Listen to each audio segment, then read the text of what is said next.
everybody. Welcome to Sportcat's Daily Gazette. Let me pay a few bills here real quickly, and we will get the show on the road. You're listening to a Dare Media Group and Mastiff Media radio station.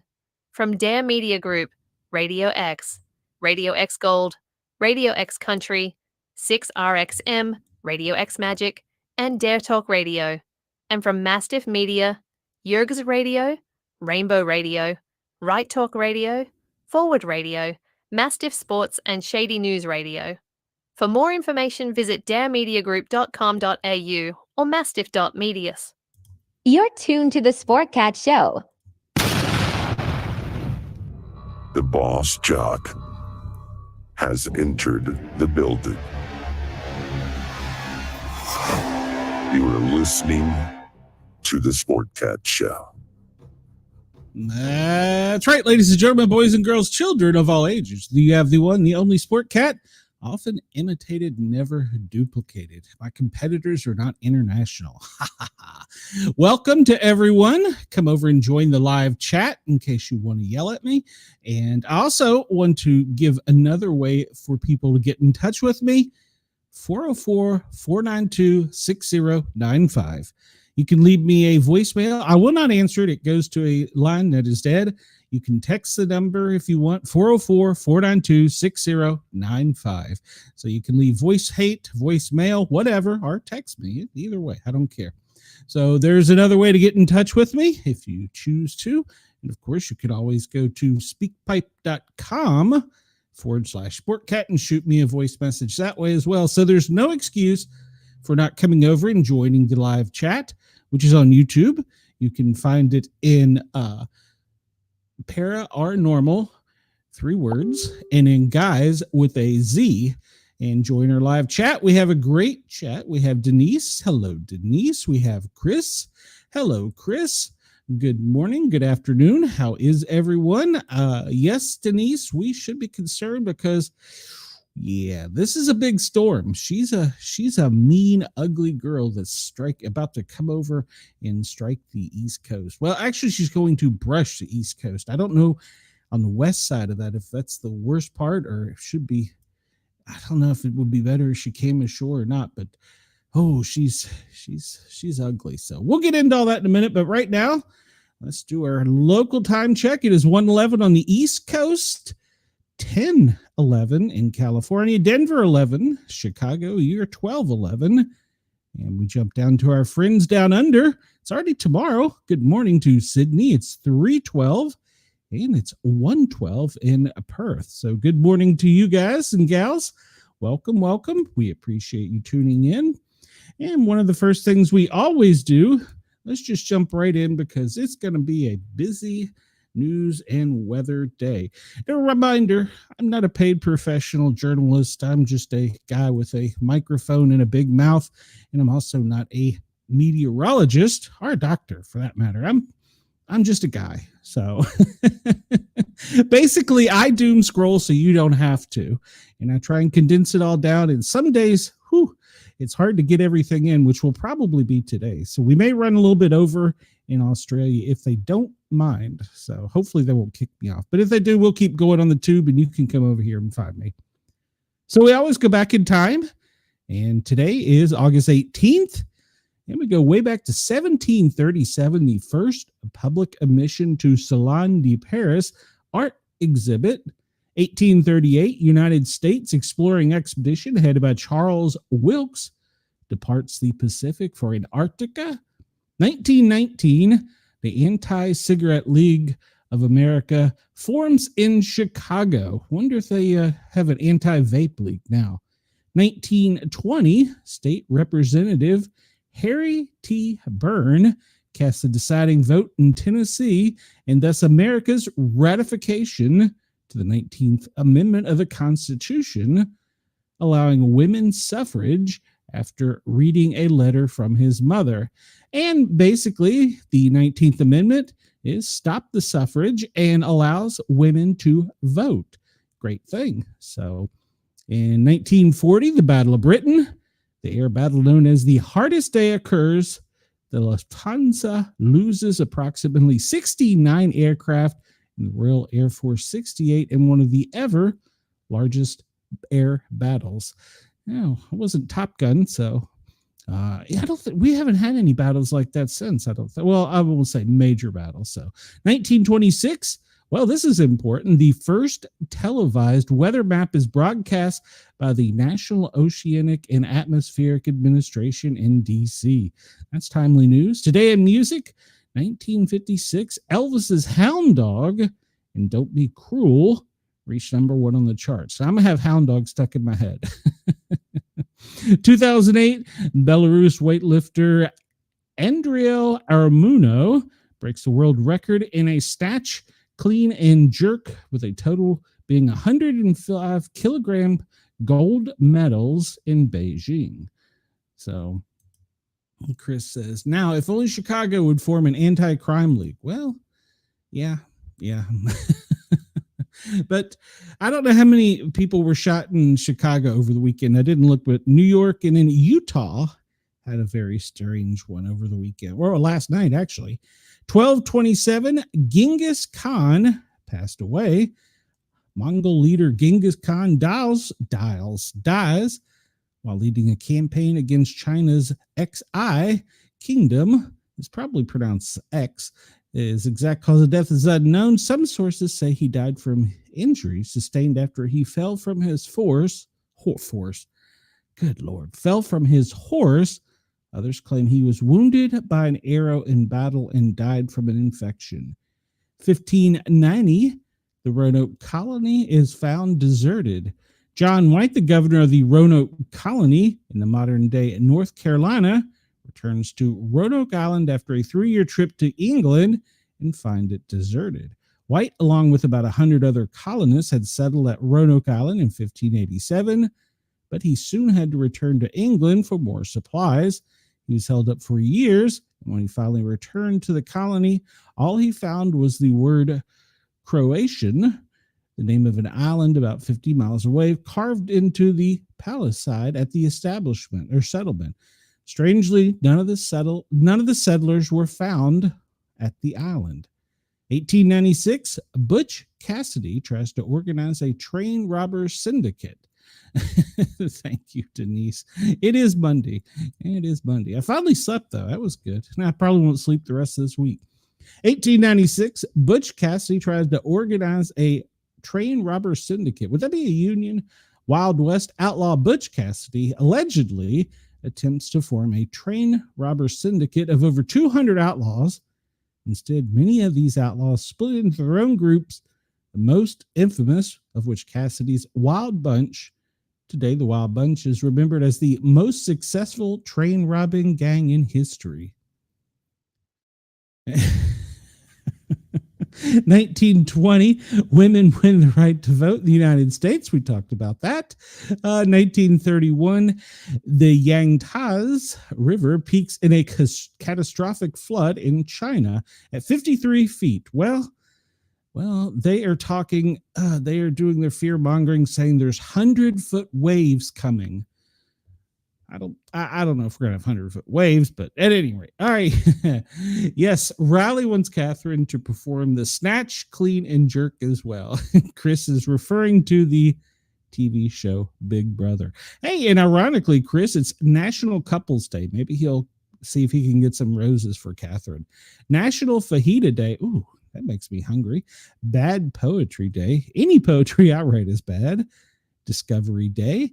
Indonesia Constitution Day, Long Tan Day, and National Ice Cream Pie Day. Ooh, that sounds good. National Mail Order Catalog Day. Is that still a thing? Never Give Up Day, Pinay Noir Day, San Martin Day, Serendipity Day, World Breast Cancer Research Day. That's a good thing. So let's see what else we got here. Let's go over to the next one. And we'll close that one and we'll jump to, well, we talked about the wine day, the fajita day, and the ice cream day and the mail order day. Well, let's just see what birthdays and events we have for today. And we'll go way back in time to 1774. Meriwether Lewis, he's the explorer from Lewis and Clark, was born today. Marshall Field, he founded the department store chain Marshall's. Marshall Fields. Wonder if it's the same Marshalls. Burley Grimes, the last MLB pitcher to officially throw the spitball. Huh. I didn't know that. Yeah, it's outlawed now. Margaret Murray, the Advent, who is considered the grandmother of the conservation movement. Robert Redford, wow, he's still alive. Critically acclaimed actor, director, and producer, talking about Butch Cassidy today. And all right, Patrick Swayze, actor with award-winning accolades, Red Dawn, Dirty Dancing. Wasn't he also in Backdraft? Malcolm Jamal Warner, he was fondly remembered for his role as Theodore Huxtable on The Cosby Show. In 1840, the American Society of Dental Surgeons is formed. Whew, I can only imagine back then how brutal that was. Aaron Montgomery of Montgomery Wards issues the first mail order catalog. Maybe that's why we have mail order catalog today. And the Anti-Cigarette League forms. President Roosevelt dedicates the Thousand Island Bridge connecting New York and Ontario.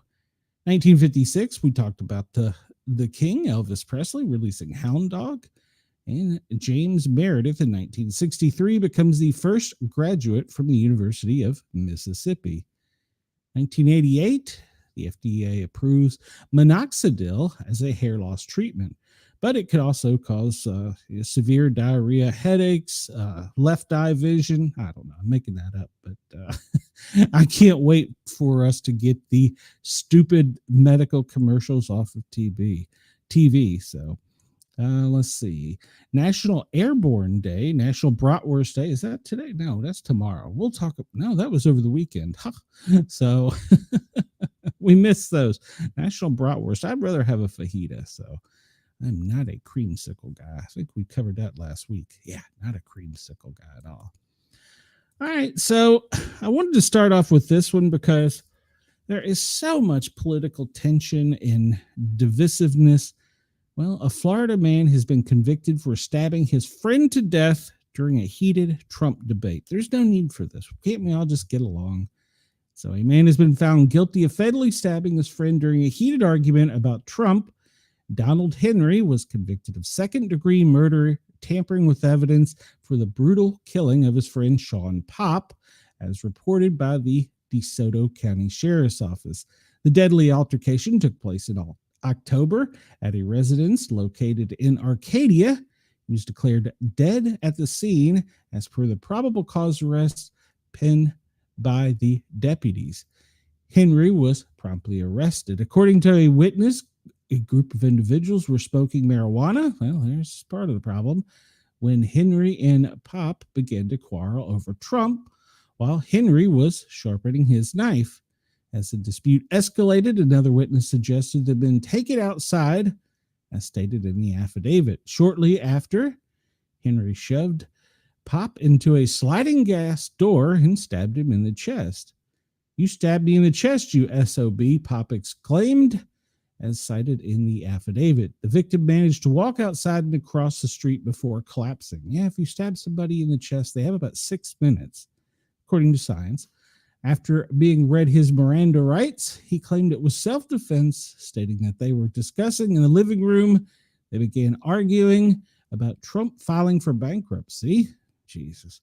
The affidavit did not provide further details. At some point, he left the house but returned later, was talking to him like he was, quote, stupid.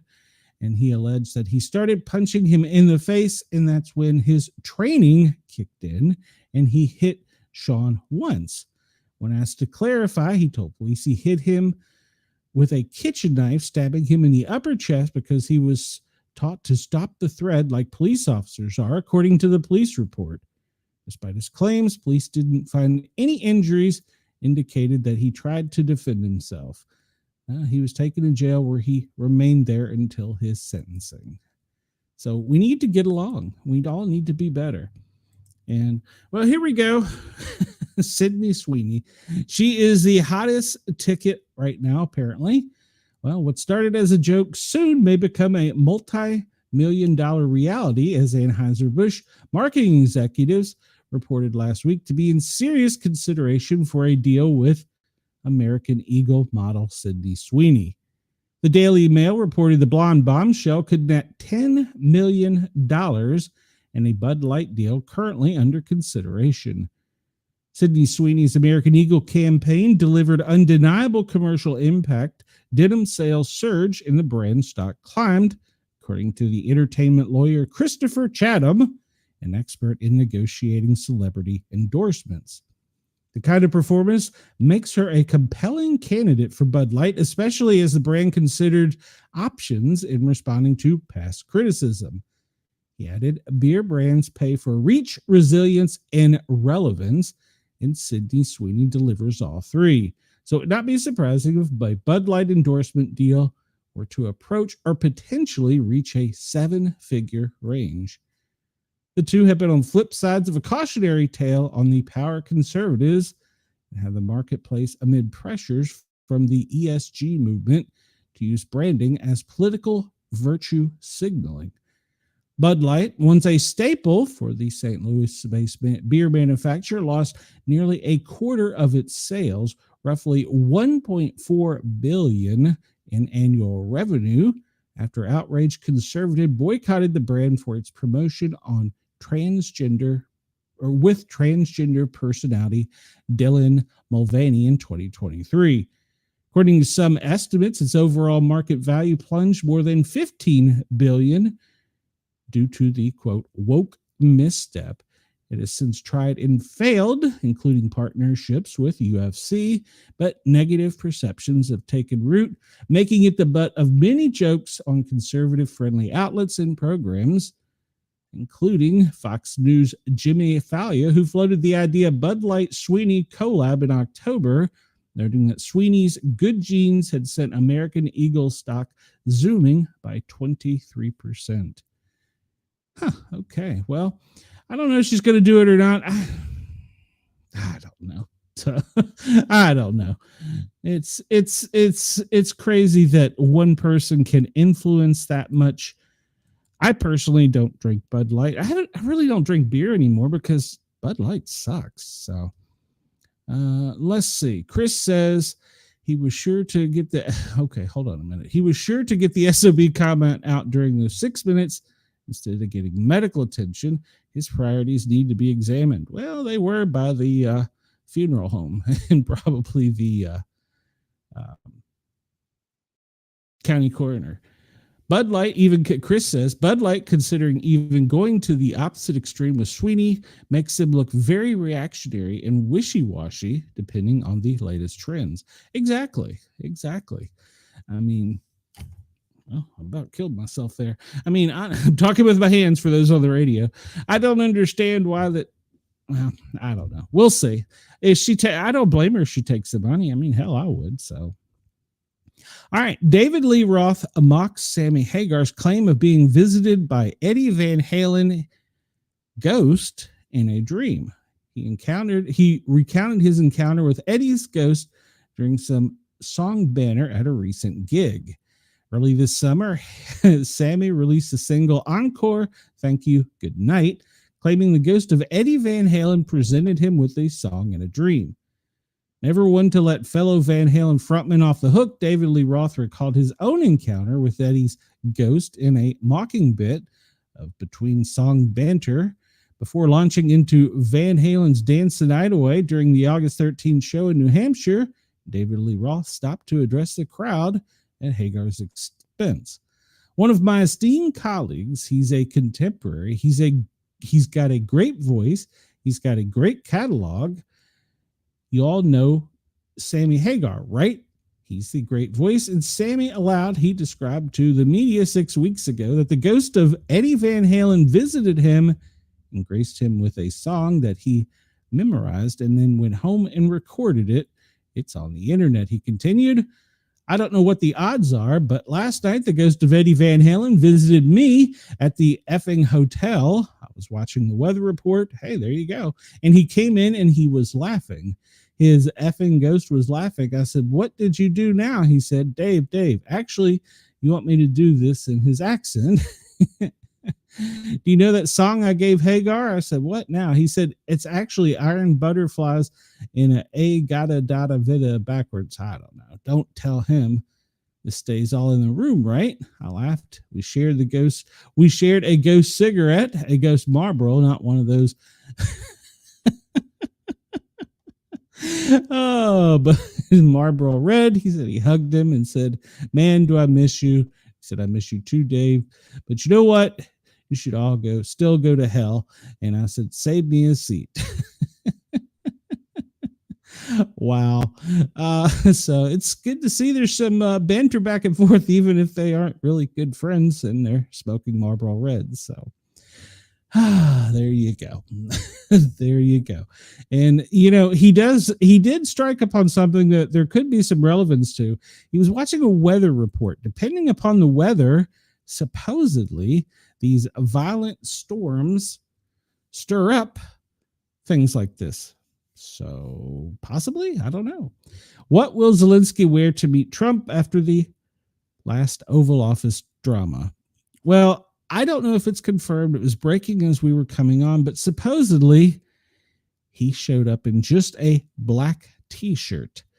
Ukrainian President Vladimir Zelensky is set to meet with American counterparts Donald Trump in Washington today. I think they're already meeting or just starting. Apart from the question about the ceasefire between Russia and Ukraine, one thing people are curious to know is, what will he wear? Well, the question holds significance after a heated Oval Office drama over Zelensky's outfit when he met Trump and his VP, J.D. Vance. Last time, he wore a black polo for his meeting in the White House with officials, although there were multiple things that led to the failure of the meeting. One thing for which the president was humiliated in front of the international media by Trump and his aides was that he was not wearing a suit. In the opinion of Trump and Vance, it was an unprofessional way to appear at a high-level meeting. I don't think it's actually just in the opinion. I think that that's actually decorum.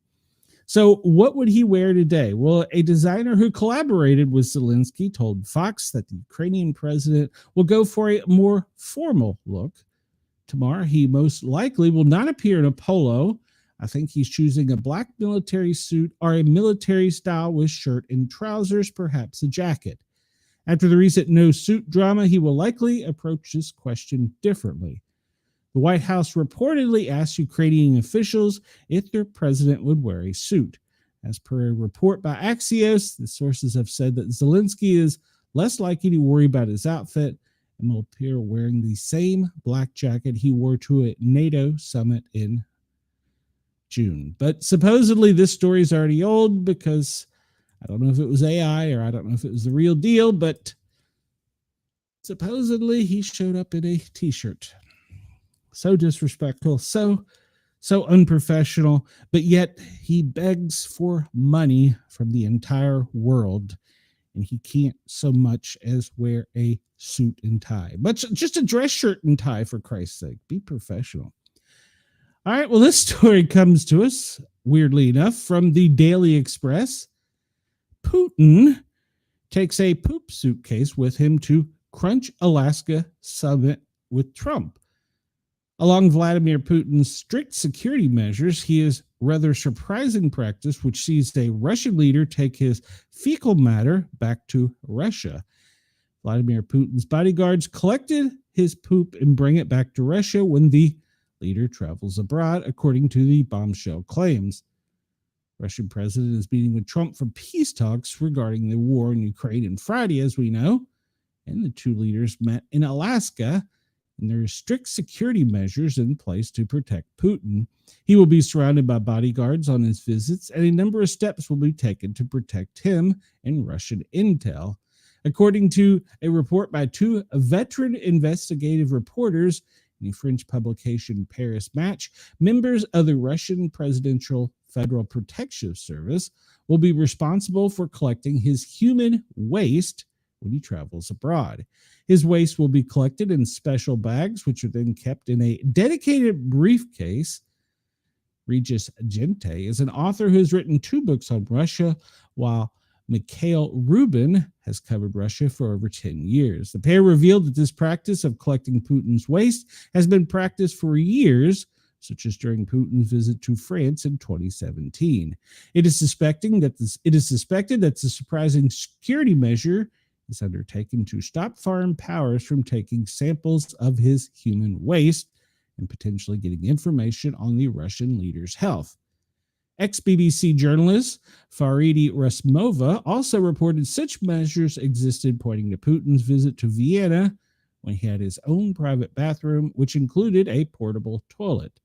She said that a source revealed the president had carried out the practice since he began leadership in 1999. Rumors have swirled about the 72-year-old Putin's health in recent years, and so apparently he does that. Security concerns for his health were raised as he appeared to be jerking his legs suddenly. It could be a neurological condition such as Parkinson's.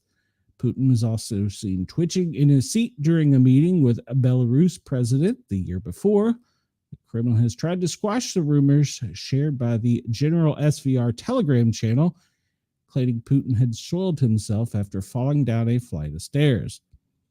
Other claims detailed an alleged cardiac arrest during which the Russian leader had to be rushed to a special intensive care facility at his residence. And I think that would be fake news because the chances of coming back from a cardiac arrest are very slim. So that's probably fake news. And I don't think that this is fake news because I believe that we started with President Bush doing the exact same thing. I need to ask, and of course, Jurgs probably can't confirm nor deny it, but I need to ask, but I think that's now standard Secret Service stuff. I mean, that's one of their jobs, I assume. Let's catch up on the comments here. Chris says, when I had jury duty, I couldn't wear shorts and I had to have a collared shirt, even with the temperatures in the upper 90s. And yet I wasn't begging for money or meeting with the president of the United States. Agreed. Denise says, half poop will travel. I would imagine that in this day and age, especially with the DNA replication and DNA studies, if you probably found out from security details, it's probably pretty consistent thing. They probably go as far as taking their glasses and stuff back with them that they use, spoons, glasses, that type of thing. Or maybe there's a special cleanser that they have to go through. But I would say that there's probably, with the advent of all the DNA studies, there's probably something to be said about that. All right, so this comes to us from NPR, and it was breaking over the weekend. And I meant to ask Jurgs about it, but government papers found in an Alaskan hotel revealed new details of the summit. Papers with the U.S. State Department marking found Friday morning in the business center of an Alaskan hotel revealed previously undisclosed and potentially sensitive details about the August 15th meetings between President Trump and President Putin in Alaska. 8 pages that appear to have been produced by U.S. staff and left behind accidentally shared precise locations and meeting times of the summit and phone numbers of U.S. government employees. At around 9 a.m. on Friday, 3 guests at the Hotel Captain's Cook, a 4-star hotel located 20 minutes from the joint base Elmdorf, Richardson, and Anchorage, where the leaders met and convened, found the documents left behind in one of the public printers. NPR reviewed the photos of the documents taken by one of the guests. NPR agreed not to identify because the guests said they feared retaliation. I can only imagine. The first page is in a printed packet, disclosed the sequence of the meeting for August 15th, including specific names of the room inside the base in Anchorage where they would take place. It also revealed that Trump intended to give Putin a ceremonial president. POTUS to President Putin, document states, American bald eagle death statue. On Saturday, White House Deputy Press Secretary Anna Kelly dismissed the papers as a multi-page lunch menu and suggested that leaving the information on a public printer was not a security breach. The U.S. State Department did not respond to requests for comments. Page 2 through 5 listed the names and phone numbers of 3 U.S. staff members, as well as the names of 13 U.S. and Russian state leaders. The list provided phonetic pronunciation for all Russian men expected to meet at the summit, including Mr. President Putin.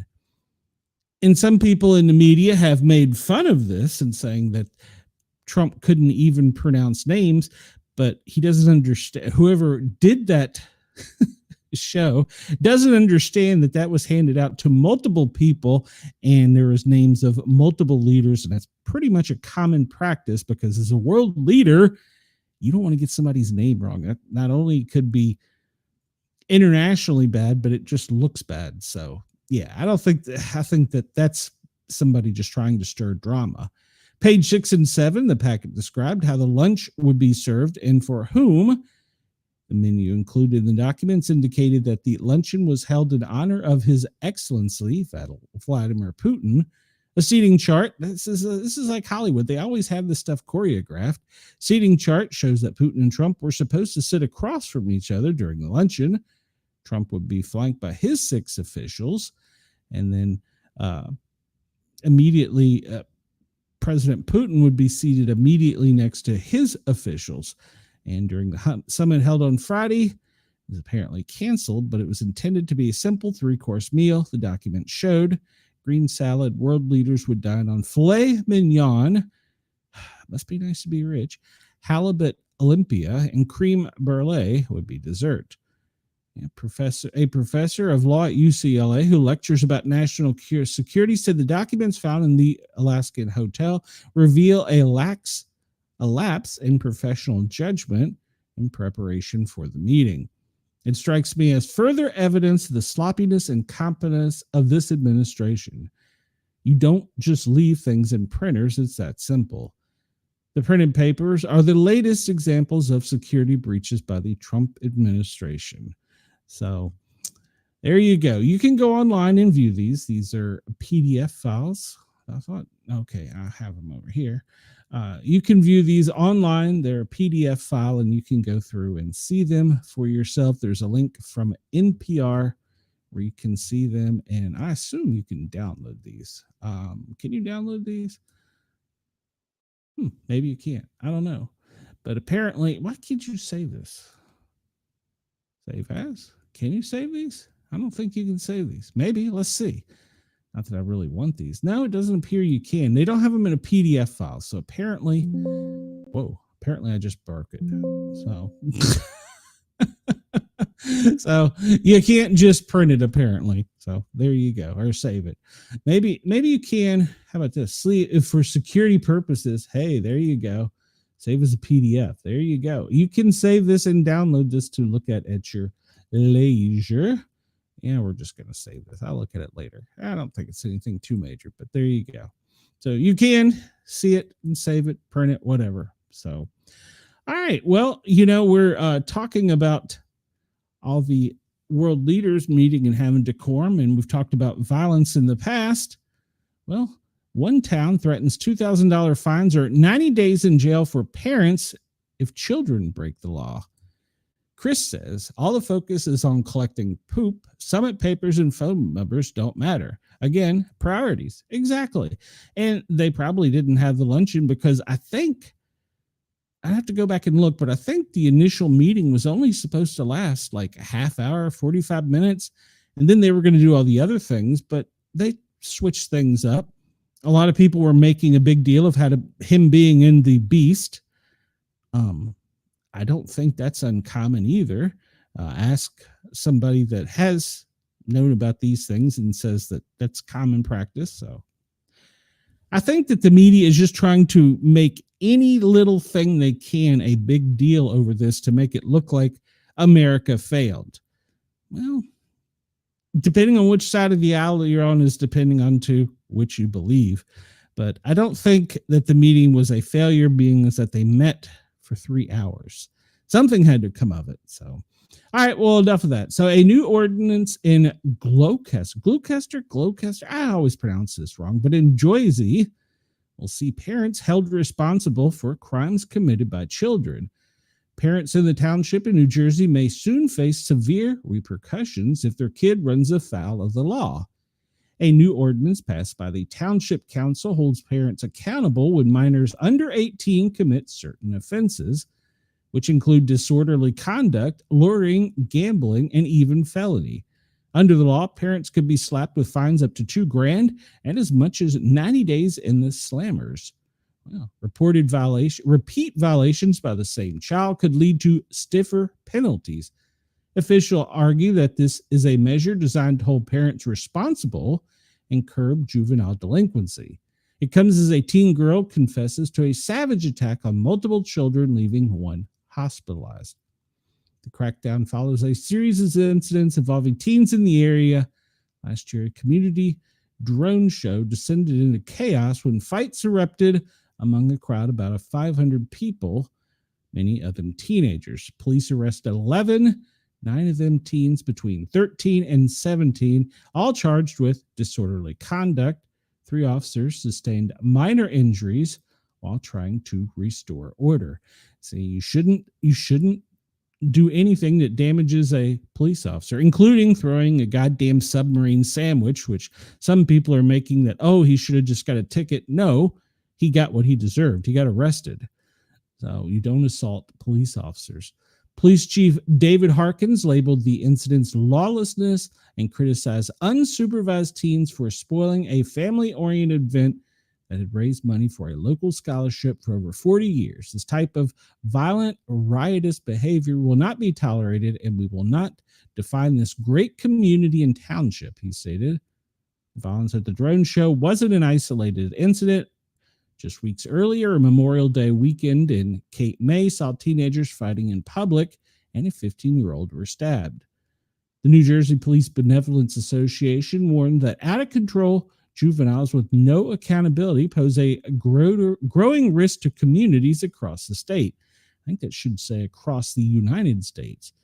Township leaders say the new ordinance is designed to make parents step up. I've got many comments on them. Some of these would probably label me as a racist. By holding them financially and legally accountable, they hope to prevent repeat incidents and restore safety to public events. With these new measures, we want to make clear parents have a responsibility to guide and supervise their children, a town spokesperson said. The ordinance states that parents of a minor child who found guilty of a first-degree offense may be ordered to provide supervision of the minor. Should be doing this. Why do we need a law telling them to be responsible adults? Second offense results in the parents or legal guardian facing a fine of up to $2,000 and a jail sentence of 90 days in the slammer, or both. So we've gotten overwhelming support from our community, and says we're not looking to put anybody in jail. This is about warning parents and due process. All right, so there you go. That's in New Jersey. That sounds like something that should be done pretty much nationwide. And I really don't understand why we need a law telling parents to step up and do the right thing. This comes to us from Breitbart. It was breaking over the weekend. Florida officials, illegal alien trucker from India received a CDL from California before killing 3 Americans. Yes, you heard the headline correctly. The driver of a semi-truck involved in the deaths of 3 Americans has been identified, and it names him a migrant from India who illegally entered the United States in 2018 across the U.S. border with Mexico. The accident occurred near Fort Pierce, Florida on August 12th when a northbound semi-truck allegedly, that's no allegedly because he videotaped it himself, crossed over all lanes as the driver tried to use a, quote, official use only. We've seen them every day. And that was an opening in the Florida Turnpike so he could head south. The abrupt crossing of all lanes gave other drivers little time to slow down, resulting in a minivan slamming into the trailer. All 3 of the driver's occupants died, 2 at the scene and a 3rd at the hospital. And it delayed the turnpike for hours and had it closed. And you can go look on YouTube. I'm not going to show the video, but I don't think there's any doubt about what he did. He videotaped it. And apparently California allows migrants, including tourists and illegal aliens, to quickly get licenses to operate 18-wheel trucks. What in the Sam hell? 3 people lost their lives as a result of this recklessness, and his countless friends and family members will experience a pain and suffering forever. Well, he's in custody. The driver is in custody for vehicular homicide charges and immigration violations. He will no longer be able to damage and destroy the lives of Floridians and visitors. The Florida Department of Highway Transportation and Motor Vehicles Executive Director, that's a title, Dave Kerner said, according to local WPEC. He has been arrested, and they are investigating the incident as a homicide, and he's also on a ICE detainer. Florida officials say he will be deported after he serves his prison sentence, whatever that may be. As more migrants hit our road, many of whom cannot read or speak English, the death toll on our highways is skyrocketing. The Trump administration has taken notice of this horrible statistic, and recently, Transportation Secretary Sean Duffy had officers enforce a law requiring foreign drivers to read English. So yeah, if you want to see the video, it's available pretty much everywhere, and it's pretty ugly. So I don't think he's going to get out of that one. And thank you. I will get my viewers the old-fashioned way. So thank you to them. Chris says 18-wheelers are perfectly safe. It's those damn guns we need to stop. Exactly.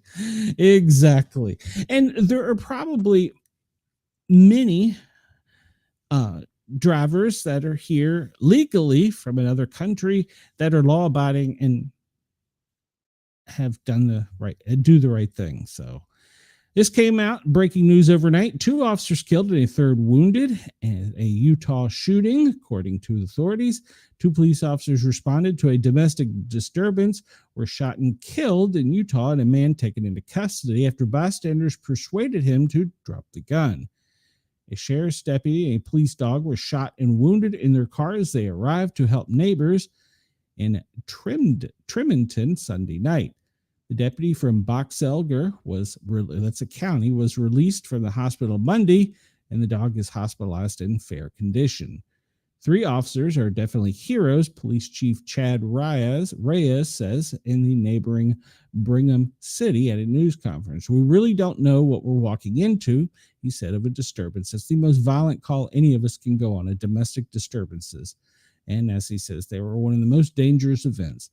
Police received multiple 911 hang-up calls from a home in the city. A single officer responded from the Trenton Garland Police Department. He arrived first and was speaking to someone at the home when the man came out with a gun. Police said in a news release they believe that man lived in the house. The male opened fire on the officer, striking and killing him. The news release said a second officer from the department, who also responded, was immediately fired upon by the same suspect and killed. After the officers were shot, bystanders persuaded the man to put down his weapon. Police said up to 50 officers from multiple agencies responded. SWAT teams arrived to clear the home and verify there was no further threat. The ranch-style home was cordoned off by yellow crime scene tape, and Utah Governor Spencer Cox said it was a terrible and tragic night, he posted online. The man was arrested on charge of aggravated murder, police said in a release. The names of the officers and the suspect have not been released as of this morning. And horrible news. Hey, KG, welcome. We're glad you're here. All right, so this happened over the weekend. A shooting in a crowded New York club leaves 3 dead, 9 wounded. You know, we talk about D.C., how it's so bad, but yet don't we see almost dailies of Mayor Adams pictured in front of a podium talking about how something so bad happened in his jurisdiction? So it seems like the crime is on the rise. A club shooting in New York City. Now, I'm not saying that the police officers of National Guard can be at every incident, for those of you that want to at me. I'm saying that maybe if we can reduce the crime, we won't have to have such measures. A club shooting in New York City borough of Brooklyn early Sunday left 3 people dead, 9 others wounded in a year of record low gun violence in the city. Investigators believe up to 4 shooters opened fire at the Taste of the City Lounge in Crown Heights after a dispute just before 3:30 a.m. The violence appears to be gang-related, according to the police commissioner. There were no immediate arrests. At a news briefing, the police commissioner called the killings a tragic, senseless act of violence. The crime is the second mass shooting within weeks in New York City during a year that has seen an otherwise declining in gun violence. On July 29th, the man stalked a Manhattan officer with a rifle, wounding one person, killing 4 others. A New York City police officer was among them. We know about all of them. So, yeah. Seems as though we're seeing him fairly regularly in front of a podium saying something bad happened in his community. All right, so let's get to some news of the strange. We're running low on time here. NASA tracks an alien object speeding towards Earth at 135,000 miles an hour.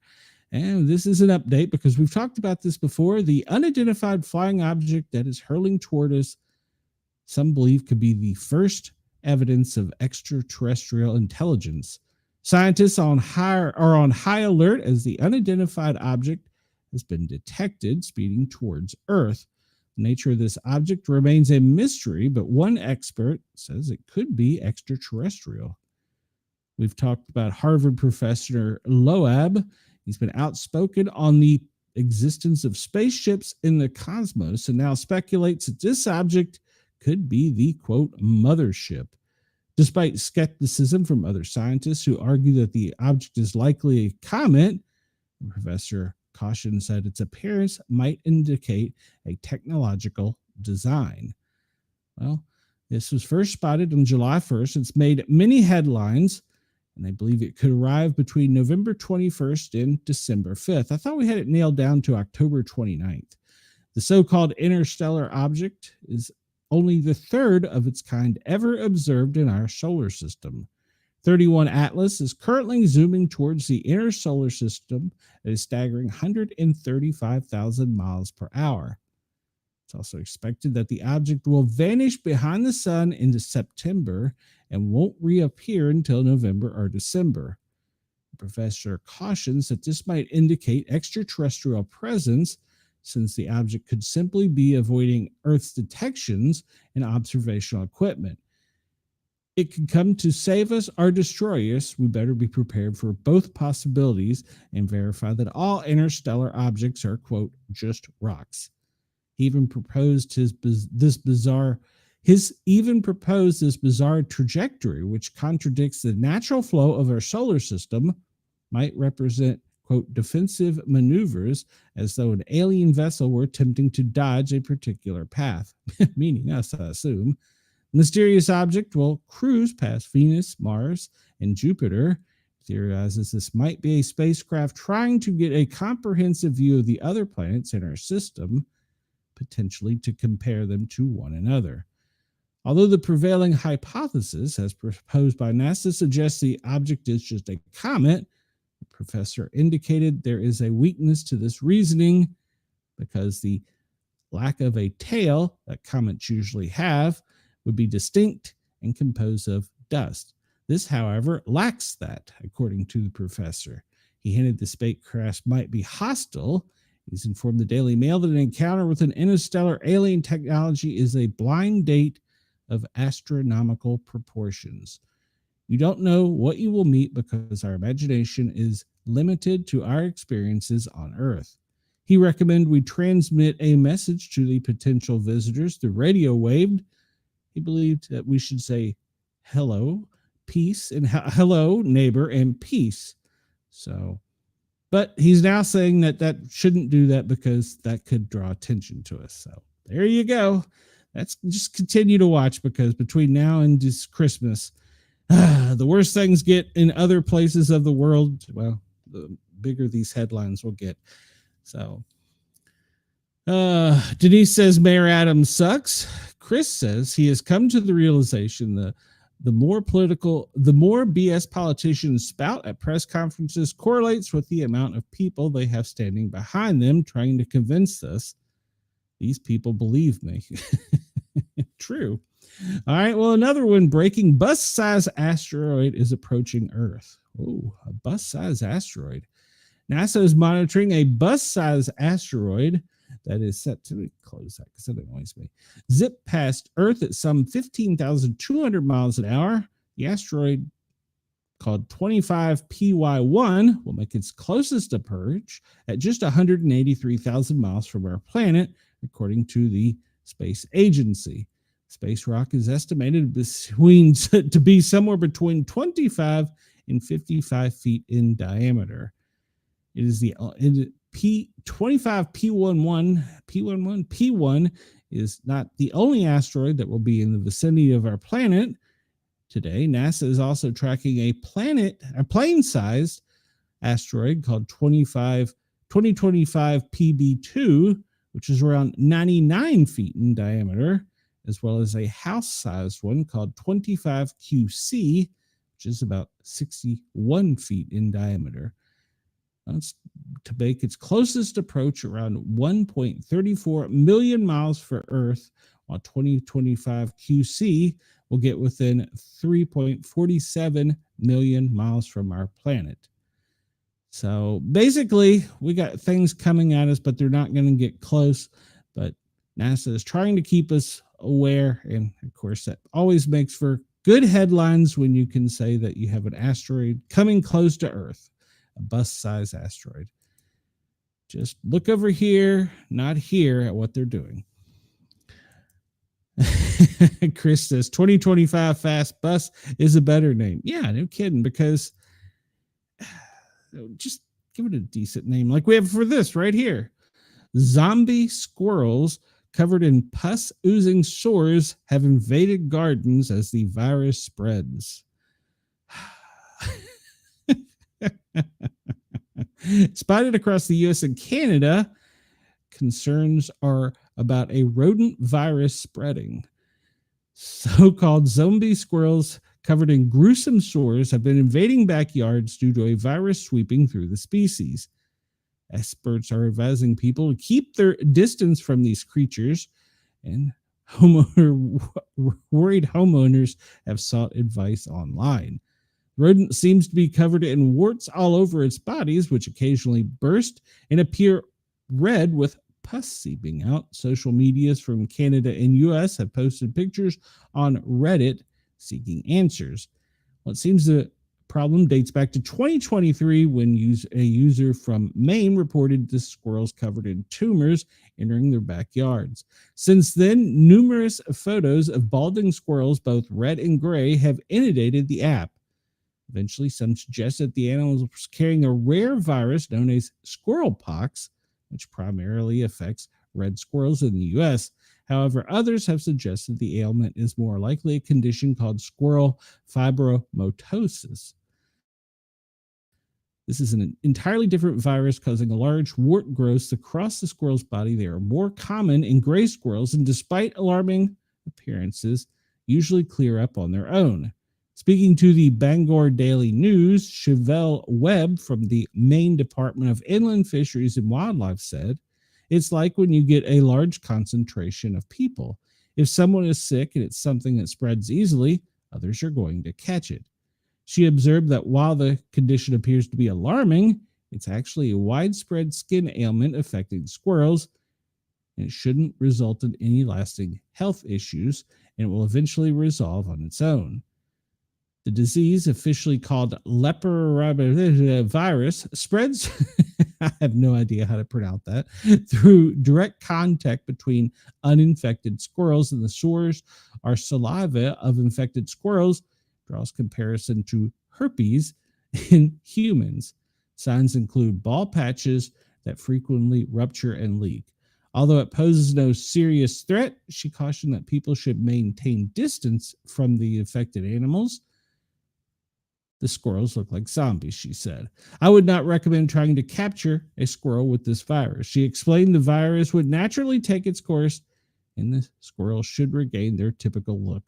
Yet for some unfortunate squirrels, the virus can invade vital organs and become deadly. So if you see a zombie squirrel, you can go online and see plenty of pictures of these crazy things. Don't try and catch it or help it, or just let nature take its course. So we have zombie squirrels and demon bunnies. The Frankenstein cottontails are covered in wart-like growths and are where the legend jackalope comes from. Now, you know, it's funny. We have two stories about animals with warts. Chris says, I like your pronunciation of that name even better than the 2025 Fast Bus Rock. I don't think I could say that again if I was tried. A group of rabbits with grotesque horn-like growths has been terrorizing Colorado, but scientists think they know what's happening. The demon bunnies look like something straight out of a horror movie, but experts think they've got a relatively common virus. The cottontails, recently spotted in Fort Collins, are infected with the mostly harmless, from our government, mostly harmless, Shope papillomavirus. Yeah, don't ask me. That's probably wrong. It's 100% wrong. So, which causes wart-like growths that protrude from. See, this is where I would need some professional to sound it out on a piece of paper that I wouldn't distribute to the public if I had a paid professional, like they do in those papers that were found in Alaska. Viral photos have inspired a collection of unflattering nicknames, including Frankenstein bunny, demon rabbits, and zombie rabbits. But the condition is nothing new. It's a virus inspiring ancient folklore and driving scientific research nearly 100 years ago. The virus is likely influenced by the centuries-old jackalope myth in North America, which told of rabbits with antlers or horns, among other animal variations. The disease in rabbits has contributed to scientists' knowledge about the connection between viruses and cancer, such as the human, this is at the HPV that causes cervical cancer. The virus was named after Dr. Richard Shope. Well, that was nice to know. Could have given it a better, easier name to pronounce. And after the rabbit sightings in Fort Collins, just north of Denver, it started getting attention after residents started spotting them around town and posting pictures. Well, however, she clarified that it's not unusual to see infected rabbits, particularly during the summer when fleas and ticks that transmit the virus are most active. She explains that the virus can spread from rabbit to rabbit, but not to other species, including humans and pets. She described the growths as, quote, resembling warts. Didn't we just hear this? They can also appear like horns if they grow larger. She reassured that these growths don't cause harm to the rabbit unless they develop it on their eyes, mouths, or other internal organs. She added that the rabbit's immune system are capable of combating the virus, and once they do, the growths will vanish. You can go online and see all these disgusting pictures of the Frankenstein bunnies. Yeah, it's weird that we're talking about two viruses that produce warts in two different, I don't remember a species, but there's another scientific name of animals, but they also put something in there that says the word tick. And we know that ticks have caused many viruses in humans, and some that, well, can lead to serious effects. So, all right. So ahead of the big storm, Hurricane Aaron, the North Carolina Outer Banks are bracing, and they're actually putting out warnings of evacuation. Evacuations have been ordered in North Carolina's Outer Banks, even though the storm is unlikely to make direct landfall. They warn that some roads could be swamped by waves of 15 feet. See, there's reporting 15, where some podcasts are really going crazy and saying we're going to have 100-foot waves come in and we're all going to die. We're not. It's just going to be bad. So the Hurricane Aaron is pelting the Caribbean right now, but it's going to move to the north, not northwest. And evacuations are being ordered on the islands in North Carolina's Outer Banks, even though it will not make direct landfall. So the monster storm is currently a Cat 4. Actually, I think it's wrong. I think it was updated to a 5 again, with sustained winds of 140 miles an hour. We'll get into more of that later. The evacuations were ordered beginning Monday on Hatteras in Ocracoke, Ocracoke, on the Outer Banks. And that's coming at the height of the tourist season on a thin stretch of low, and they are so beautiful. So coastal flooding is expected to begin tomorrow and continue through the week. So high surf, rip currents, high winds, and lots of rain. And we talked about how North Carolina is ordering coastal evacuations. The Outer Banks are under evacuation orders as they're whipping up waves. Forecast. Now this says forecast up to 20 feet Wednesday and Thursday. So there you go. It's not 100 feet. Well, so yeah, they're telling that yes, this is the peak tourist season, but we've got to evacuate. I find this interesting, and I only show this because we talk about power outages daily. This comes to us from Newsweek, and I can't find a way of going straight to the map, but the map shows where power outages are most common in the U.S. And I got this data, interestingly enough, from the Oak Ridge National Laboratory. I really would like to know why they chose there, but the data shows as the power system vulnerability rating, and you can look at the map, and it's from county to county, and it goes from minor, major, moderate, severe, and extreme. So you can go to Newsweek and find this, and then look at the map, and you can look at your particular county. Like, for instance, my county is considered major vulnerability. If I go up to where Mom stays up here in East Tennessee, and it goes to severe. So green is minor, red is extreme. You can go to the map and see that most areas that are extreme are in Southwest Florida, and over in Texas, it looks like Harris County, and then down in Southern California, well, San Bernardino, Los Angeles, and Riverside. You can go look at your county and see the data. I really recommend that because it gives you a lot of information. I just wish there was a direct link to it. So that's the only thing. But researchers have examined between 2014 and 2023 across 3,022 U.S. counties, covering 96% of the contiguous lower 40. It's basically the lower 48. It doesn't include Alaska, Hawaii, or Puerto Rico. So the regions most vulnerable are in the West Coast, California and Washington, the East Coast, Florida, and the Northeast megapolis. I'm assuming they're talking about up here in DC, DMV, and up in NYC. The Great Lakes, Chicago, there you go, and the Gulf Coast of Texas. The average county experiences outages lasting 7.3 days per year, roughly 2% of the year without power, with an outage occurring at least once a week. So they're talking about how the vulnerability is rising, and then they discuss how the map is put together, and then they talk about why it matters. And of course, they use AI, and they talk about the AI data centers and critical infrastructure, so to get this map. So I highly recommend going to it. It's very educational. I just wish it had the ability to zoom in, or actually just go to the site in general without having to go to all this other state. But yeah, there's no way of, I probably just broke it. There's no way of just going directly to it. So, well, you can go to Data Wrapper and it'll do it, but it doesn't allow you to do anything further than just see the map. So, but there you go. I recommend everybody go check that out. So we talked about this. This is from the Daily Mail, and they're going to start sending this out in the headlines. At a massive underwater volcano on the brink of eruption after unprecedented activity. We've talked about this in the past, and they talk about how in the past 90 days, there's been so many earthquakes from really minor to up to 2.5.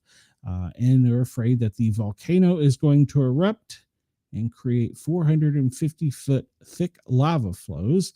Remember, this is about 300 miles off the coast of Oregon, and despite all the people online talking about it, it doesn't appear that it's going to affect us because of its depth and distance from the coastline. So, all right, last but not least, this comes to us from an alert reader, and talking about vehicles. Camaro, the ZL1, is the most stolen vehicle. The Chevrolet Camaro raced to the top of the list of America's most stolen vehicle, while a software upgrade helped reduce theft rates for Hyundai and Kia, according to new research from the Highway Loss Data Institute. The Camaro ZL1, and the regular Camaro account for 2 of the 5 most stolen model year vehicles between 2022 and 2024. And relative to its number on the roads, the Camaro ZL1 has a wide vehicle theft at 39 times the average of all vehicles. Frequency of which a theft occurs 13 times which was 13 times as high as the average. Muscle cars have topped the list for years. And let's see. So let's go down here and just go through. You can read all the data, but what we really want to know is which are the most stolen ones. Well, the Camaro ZL1, then comes the Acura TLX four-wheel drive, then back to the Camaro. GMC Sierra, that's interesting. The crew cab is the 2500 crew cab. Then the other Acura, another GMC Sierra, the Chevrolet Silverado, the Dodge Durango, Land Rover, and then we get the Ram 1500, Chevrolet Silverado, Honda CRV Hybrid, and you can see this whole list. It's pretty interesting. It used to be Hondas and Kias were the most stolen because they're easy to steal, apparently. I don't know. I don't have any personal data on that. Maybe. But at any rate, you can go check that out. The Chevrolet Camaro ZL1 is the most stolen vehicle. All right, so let's go to what we normally do here every day. Let me go over to the beginning. So we started off, I'm sorry I missed the top of the hour. I want to thank everybody at Radio X, Dare Talk Radio, and Yerg's Radio for allowing us to tickle your ears. Please come over, subscribe to the Paranormal Guys with a Z, and hit that subscribe button, the notification bell. And while you're watching the video, it just takes a second, give a thumbs up. I'm not begging for money or anything. I'm just begging you to come over and subscribe. Daily operations briefing. This comes to us. It was presented to the president this morning at 8:30 a.m. from FEMA. And this has got all the good stuff, but not the secret squirrel stuff. The new things that they're watching and ongoing operations. Hurricane Erin. Well, they're talking about Puerto Rico and the U.S. Virgin Islands. We'll read about that in a minute. And then we're monitoring for severe thunderstorms in the central high plains, excessive rainfall and flash flooding in the upper Midwest. And down in the tropics, well, Atlanta, we have a Cat 4 at this time of this publication, and then yet another disturbance, and one out in the western Pacific. So they're talking about the tropical outlook. Well, Erin is the first one. Then there's the second one. There's actually three that are lining up. So, but right now the main story is Hurricane Erin. So at 8 a.m., she had northwest winds at 13 mile an hour, which is a category 4. I'm sorry, northwest at she's moving northwest at 13 miles an hour. I think they've changed it now to west north at 13 miles an hour, 130 mile an hour winds, category 4. And she's considered a major hurricane. She is not expected to make land. She's going to be between us and Bermuda. But the problem is the size of the storm, how large the storm is. So the most likely arrival of winds, well, if you're down in Florida, you can start seeing an impact as early as Tuesday morning. And then as it goes and skirts the coast, where it's going to skirt the coast the most is the North Carolina, from Oak Island up to basically all of North Carolina. From Virginia Beach down to Oak Island is pretty much where you're going to start seeing high winds. Could start seeing is midday on Wednesday. You need to stay weather aware and keep watching and getting updates from your local weather or National Oceanic and NOAA. Now in the tropics, in the Pacific, they don't have anything expected during the next 7 days. So let's get into Erin. At the time of this publication, she was a Cat 4. I believe she's increased now to a 5. And, well, she is at 8 a.m. She was 105 miles northeast of the Grand Turk Islands, moving northwest at 13 miles an hour, with maximum sustained winds at 130 miles an hour with higher gusts. She's expected to do a gradual turn to the north Monday and Tuesday. On the forecast track, the center of it is expected to pass east of the Bahamas on Monday and between Bermuda and the east coast of the United States the middle of the week.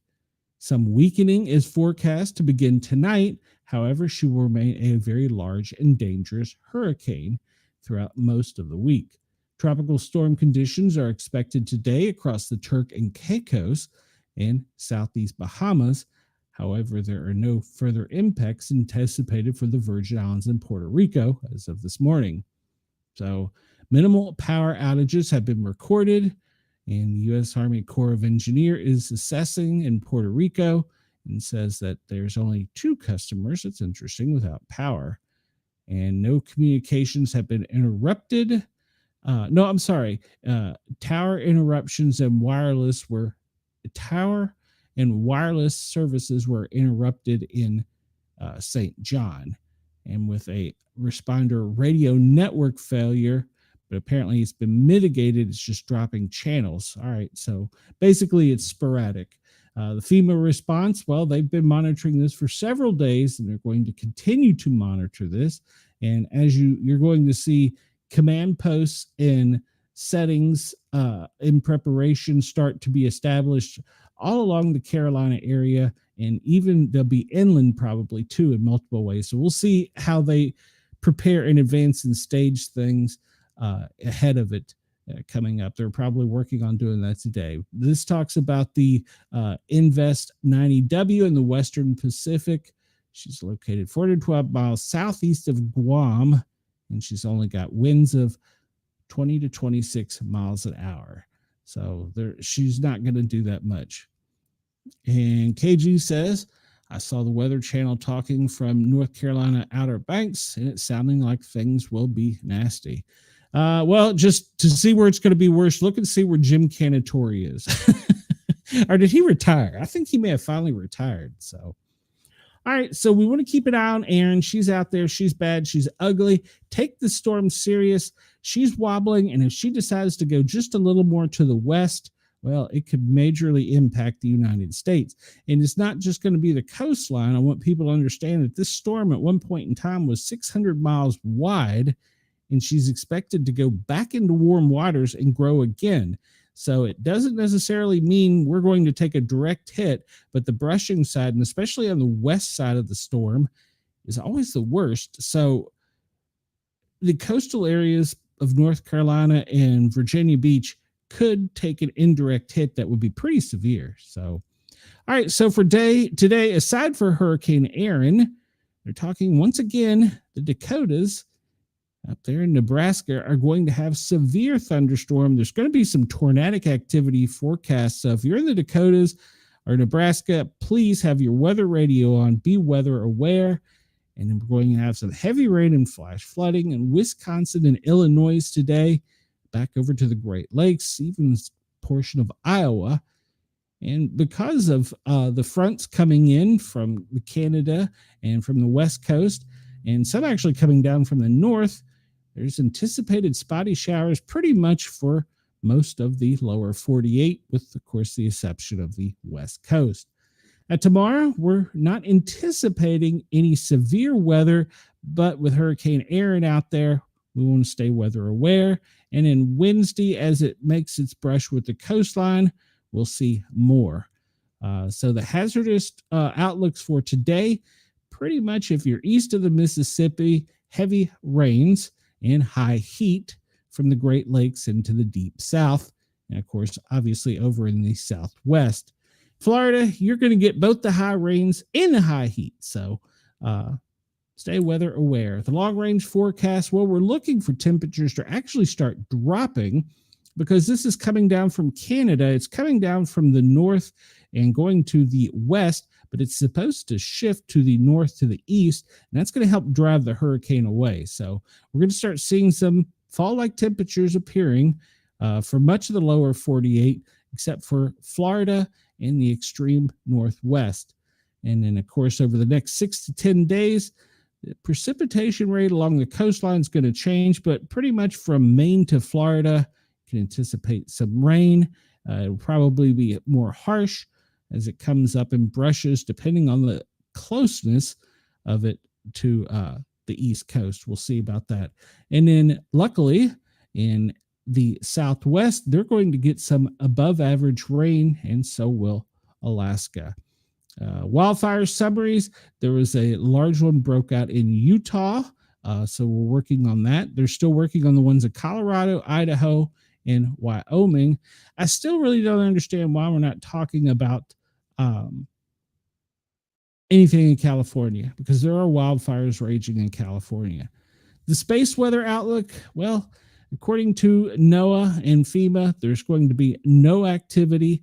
Some forecasters online have said that the space weather is going to affect us with the hurricanes and the earthquakes. You can go check them out, but I think they're kind of just fear-mongering. So currently, we have FEMA operating in 17 joint field offices with 64 major disasters, 7 emergency declarations. We're still working to repopulate and rehouse 12 missions, and we have 9 supported and 6 joint recovery. Look for those to grow as the task force are formed for the swift water along the East Coast. So that'll all change. Of course, they're still monitoring the floods in the east and the fires in the west. So keep an eye on that. Let's see. And this goes back to preliminary damage assessments. You can go check this out, talking about things going back to the first of the month and last month. And then there are declaration requests in progress for several Connecticut, Nebraska, North Dakota. North Dakota, Nebraska, North Carolina, Kansas. So keep your eyes on that. That will be coming up in the near future with the storm. All right, so let's look at, let me refresh this because it's been changing throughout the day. All right, so apparently it won't update. No, okay, that's what it is then. All right, so this is the president's daily schedule. If we go back over the weekend and see Saturday, well, they really didn't have anything major, but when the president returned at 2:47, where did he go over the weekend? Hold on a second. Let's go back here. See here. He went to his golf club in Washington, D.C. Ironically enough, one of the metropolitan police departments refused to provide motorcades. I won't name the county, but I grew up in it. I thought that was disgusting. They should help with the motorcades, but apparently they protested. So the president went and golfed over in D.C. and in Virginia at some point in time over the weekend. And then apparently he was getting in pretty late. I guess this is from where he come back from Alaska. He got in pretty late Saturday morning, and they didn't call a full lid until 3 o'clock, but he arrived back at 4:35 a.m. And then he started his normal routine of getting up and going golfing again bright and early Saturday, to which he spent the day golfing. And then on Sunday, apparently he went out bright and early to his golf club. So that was in Washington, D.C. And he stayed there for most of the day before coming back around 4, and they called a full lid. And so today at 9 a.m., the press was expected to be there. Actually, I think they were expected to be there earlier, but I think 9 a.m. was the final. And then at 10:58, they've already had it. The White House press office is calling a lunch lid until noon. And at noon, European leaders are set to arrive the South Portico. And there's going to be TV crews and still photographers only. And at 1 o'clock, the president of Ukraine came in. Don't know what he was wearing, but I was told he was, or some sources are saying he came wearing only a black T-shirt. 1:15, there's a bilateral meeting between the presidents of Ukraine and us. And then at 2:15, European leaders are coming in, which just occurred. 2:30, they're participating in a family photo with European leaders. And at 3 o'clock, the president will participate in multilateral meetings with European leaders. So that's going to be breaking as we go the whole day, and we'll see how it goes. We'll jump over here to WRC, maybe. WRC, they usually have the most recent updates and pretty much keep it going. All right, so this is the official press photo. And it appears that he's wearing a black jacket and what appears to be a button-up shirt. I can't say about his breeches. So, and Chris says, can you imagine the outrage if people declined to participate in the motorcade of previous administrations? I'm sure talk would include attempting to jeopardize the safety of the individual. Agreed. And I don't think a police department should be making political statements. They have a job to protect people. It doesn't matter. So, yeah, that was BS. But at any rate, all right. So we see here, apparently he did wear a button-up shirt, in jacket. I'm not sure if that's a military jacket or if it's a dress jacket. So I don't know if the reports were AI or not, but that apparently is what he came to, according to the official photo. This comes to us from NBC. It's one of the official photos of him arriving. So in a Truth Social post, Trump seemed to put out for the responsibility ending the war in the Crimea, despite its he tweeted out or X'd out last night that they can't join NATO and they're going to have to give up. I forget. See, this is how much I pay attention to this. He's not going to be able to keep the land grab. So they're meeting and they're going to have European allies coach Zelensky on how to behave better before this meeting. He's been coached by European allies, and especially the UK, on how to handle Trump, saying thank you for weapons and diplomacy. And Trump's a letter from his wife from Melania wearing a suit jacket after criticism from the last time when he wore his war attire, even though he's never been on the front line. Yeah, he's never been on the front line, but if I was a military officer and he showed up like that, I would be insulted because he's never done anything more than smile for photo ops and be a comedian. And I think it was on Dancing with the Stars too, wasn't it? Yes, he does look like a thug, but at least the thug wearing a jacket. So it's supposed to be a much friendlier reception this time.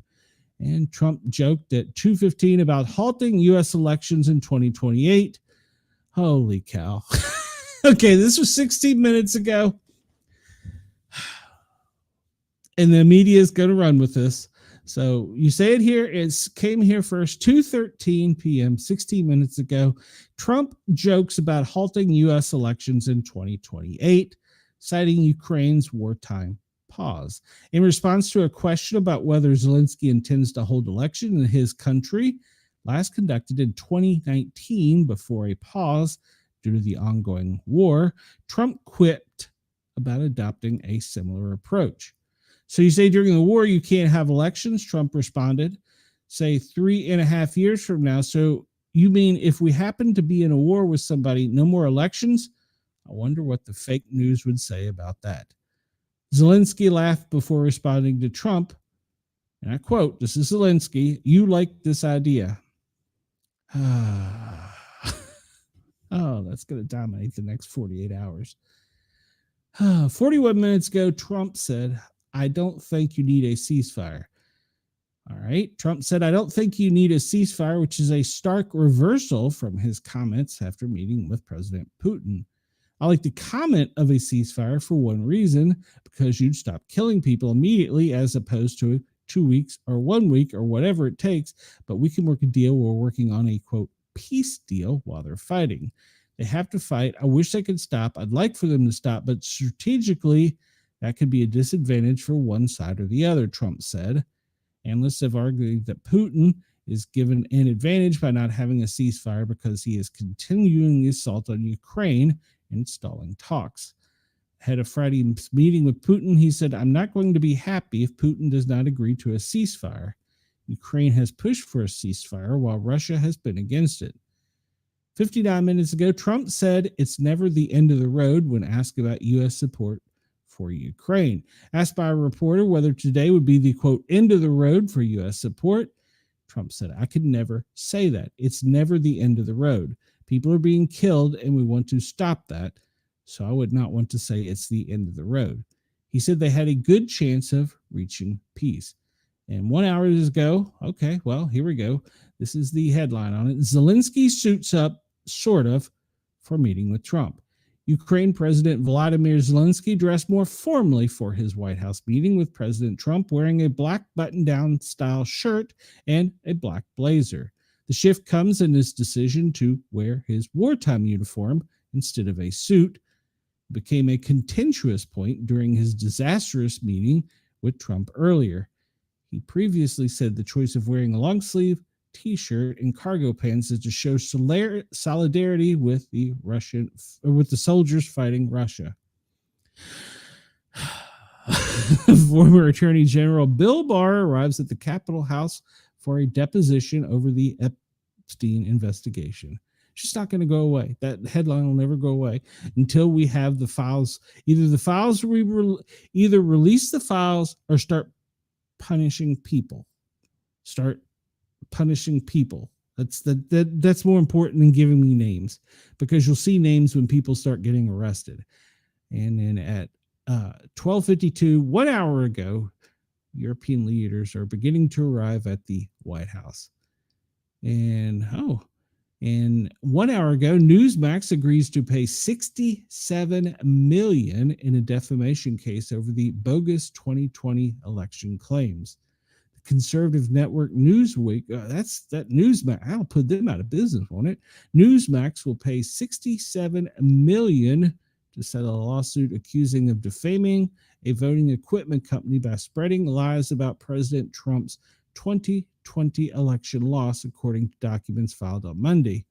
Settlement comes after Fox paid $787 million to settle a similar lawsuit. Newsmax paid what court papers describe as $40 million to settle a libel lawsuit. That's probably going to break that news agency. And this afternoon, Trump responded to critics of his handling of Ukraine talks, saying he knows exactly what he's doing. I quote, "I know what I'm doing."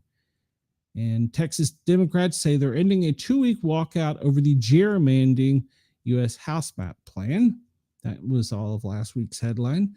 And of course, that guy out in California, he's slamming Trump about mail-in ballots, saying that the president reeks of desperation. Well, the anointed godlike one out in California isn't the only one. Russia occupies Crimea and 4 other Ukrainian regions in a bid to control the Black Sea. And that's pretty much going to hold because they want to keep the Black Sea for their sub bases. And there's a draft of California's new congressional district, which takes aim to squeeze out GOP seats. This is ridiculous. This is ridiculous. Zelensky details new Russian strikes in Ukraine hours before meeting with Trump. Trump says he will sign an executive order to try and get rid of the mail-in ballots and voting machines. The Truth Social Post said he would sign an executive order to get rid of mail-in ballots and voting machines, a move that almost would certainly face immediate challenges in court. Doesn't everything he do face immediate challenges in court? And Texas Republicans set to resume push to redraw the map. Trump tells Ukraine that he's got to give up Crimea and NATO hopes. And I don't see that he's going to want to do that, but got news for you, buddy. If you want peace, yeah. And Chris says, a Delaware judge in the backyard of Joe Biden came out with that decision. That's a shocking news. Yes, it is. So, hold on, I missed one. Trump probably doesn't like the idea. He's more than likely enjoys the verbal gymnastics in the media world. Employee spinning it was a great thing for Ukraine, but not here. The hypocrisy would be huge. Exactly. So if Trump showed up wearing just his golf shirt to a meeting like that, imagine what they would do to him. Oh, holy cow. All right, so this is the national forecast. We talked about it earlier. We've got the severe storms in the Dakotas down into Nebraska. Those can produce some serious tornadic activity. We'll take a look at that here in a minute. And then we have the strong, heavy flooding along the Great Lakes, Wisconsin and Illinois. That's going to extend over to Michigan too. Tomorrow, it looks like we're just looking at no major weather, but just spotty rains. And we'll take a look at Aaron here in a minute. And then I don't believe this for a minute. They're saying the coast is going to be spared rain. Yeah, that's going to change. So I don't buy the 3-day. Let's look here at the tornado percentages. Well, according to NATOcast, up in Illinois and Wisconsin are the highest probabilities for tornadic activity today. But from the Great Lakes south to the deep south in the Gulf of America, can anticipate some strong winds, and that's also going to be out in the Midwest with the Dakotas and Nebraska down into Oklahoma. And then hail. Now, the probability of hail is pretty small, but the chance is still there with these dangerous storms. All right, we'll get worldwide radar here real quick. We see here in the U.S. Right now, it looks like the rain is mostly up into the Great Lakes. And it doesn't really have a good image offshore of Erin in this one. Look down to the rain in our friends down in Australia, and we'll see currently the only areas getting some spotty rain would be over into the northeast Australia, which I'm going to pronounce this wrong. So Windora has got some spotty showers, and so does Charleville. And I don't know, I can't pronounce some of these names, so I apologize to my Australian listeners. You need to educate me. It looks like from Brisbane down through Canberra, in Sydney, there's some spotty showers on the coastline. And over in Perth, they also have some spotty showers coming in from the south. So let's take a look at current warnings. Let me update this to make sure. All right. Let's take a look. When will we see the test message from Maryland? All right, so flash flooding in New Mexico, severe thunderstorms in Louisiana and Mississippi down in the south, and coastal waters. There's all kinds of small craft advisories, high surf advisory for the Carolinas. Wisconsin, they have a special weather statement that's probably due to the Doppler tracking a strong thunderstorm, and it looks like it's to the west and south, to the west and south of Milwaukee. So there's a strong thunderstorm there. Please have your NOAA weather radio on. And we go back to flooding and high surf, high heat advisory for Louisiana, Mississippi. Oh, there it is. Maryland test message. I need to research that. Missouri, you have a strong severe thunderstorm warning. Texas has a special weather statement, probably tracking storms. We just updated there. And they're already putting out marine weather statements pretty much all along the coast. This, I believe, is for off of the Great Lakes, like Michigan, off of to the east of Milwaukee. So there's a high wind and storm advisory. So there's a special marine statement there. And we have Illinois, Indiana, Kentucky, and Missouri for a heat advisory. It's probably extending further south than that. And flood warnings in South Dakota. Here we go. Georgia, extreme heat. Yeah. Let's see. All kinds of, then we have a beach advisory. That's in Michigan along the Great Lakes. And Arkansas, Louisiana, Mississippi, extreme heat warnings, heat advisory, Mississippi, Texas, heat advisory, and flood warnings in Iowa and Wisconsin, severe thunderstorm. That one's about to expire. And talking about the flood advisory, this is talking about the coastal areas of Florida and Georgia, just south of there. Severe dense fog in Alaska, if you're listening, and heat advisories in Arkansas. Well, and they've changed it to extreme heat warning. So there is that. That's going to continue for the next 14 hours. I was hoping to see that there were some others. And extreme heat watch in California. High winds in California. That's expected to last the next 10 to 12 hours. Extreme heat watch for the next 10 hours in California. That's going to be for the Southern California. Yeah, out towards Los Angeles. Yeah. So extreme heat watch, heat advisory for Alabama and Tennessee. There we go. Oh, 1.3 days left. Wow. So it's going to be hot. Let's see. It keeps updating. So let's just go back to the top here because we're getting into stuff that's about to expire down here. I was hoping to get into some of the coastal stuff, but it keeps updating. So let's see what we have more recently here. So Arizona, California, Nevada, extreme heat warning. So yeah, that's the most recent advisories put out, all to the west with extreme heat. The heat is brutal. I went outside to walk the dog earlier and it wasn't the heat, it was the humidity. Ugh, it's horrible. All right. Let me update this because for some reason it just looks blank. 2:43. We're running close on time here today.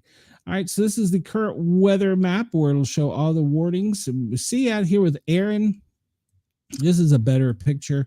She is north of Dominican Republic. Had a brain cramp there, sorry. And she's expected to move to the north. It doesn't look like she's not going to take that turn until later in the week. But due to the size is why they're worried about the coastal areas from Miami to Virginia Beach. So if you live anywhere near those coastal areas, please take caution. And then later in the week, we're going to start worrying about from the Delmarva region all the way up to Nova Scotia. That'll probably be later in the week. So there's been several small earthquakes reported. And this was in Blunt. Does it say when? This was near me. 2.0 occurred on the 12th. So they were talking about the activity of earthquakes in the Appalachia, which you see there's one to the west, to the south of Knoxville, and to the west also over towards Charlotte and Greenville. They've been talking that those could be showing a sign of a larger one soon to come. I don't know about those doom and gloom things. We see all the small craft advisories out on the Great Lakes, the severe thunderstorms warnings for northern Illinois, western Wisconsin, back over to the east, all the way to the Great Lakes. And then from there down, we have the different various heat warnings. It could be for just an advisory all the way to extreme heat, like if you get down to Arkansas and Louisiana. So keep an eye on that. There's a small thunderstorm there in Arkansas, and the other storms are heading up into Milwaukee and to the east of Chicago. We'll hop over to the West Coast real quick here, and we'll see the blue dots, all kinds of earthquake activity. There doesn't appear to be any rainfall except for in to the east of Cheyenne and north of Denver. So that appears to be in the Platte region. Special weather statement following that storm, and then to the south of Denver, Colorado Springs, all the way down into Santa Fe. There's some spotty Pueblo storm activity from basically Denver down to Santa Fe. Looking at Texas, looks like Texas has a cell moving in from the west that's going to be affecting.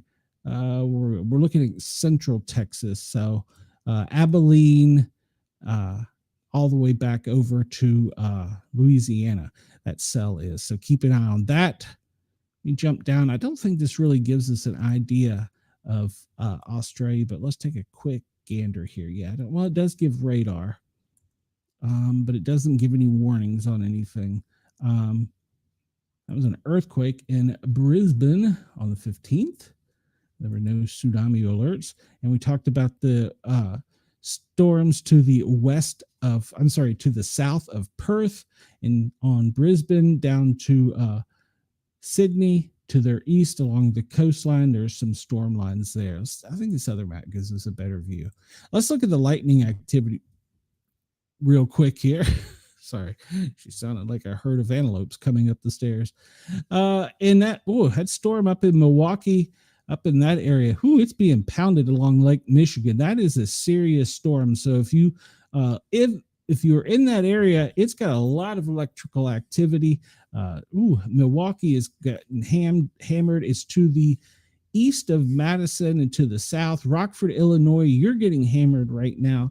That storm along the coastline from Chicago up to, really to the Canadian border is going to be pretty intense over the next little bit. The storm cell to the south in Michigan City, it's pretty intense too. So keep your eyes on that as well. But that big one is up there to the west of Milwaukee, and it's moving to the east. So be weather aware in that region. We look over here, and currently in the Outer Banks, there's a pretty good sized cell there, not nearly as intense as the one in Wisconsin. So keep your eyes on that.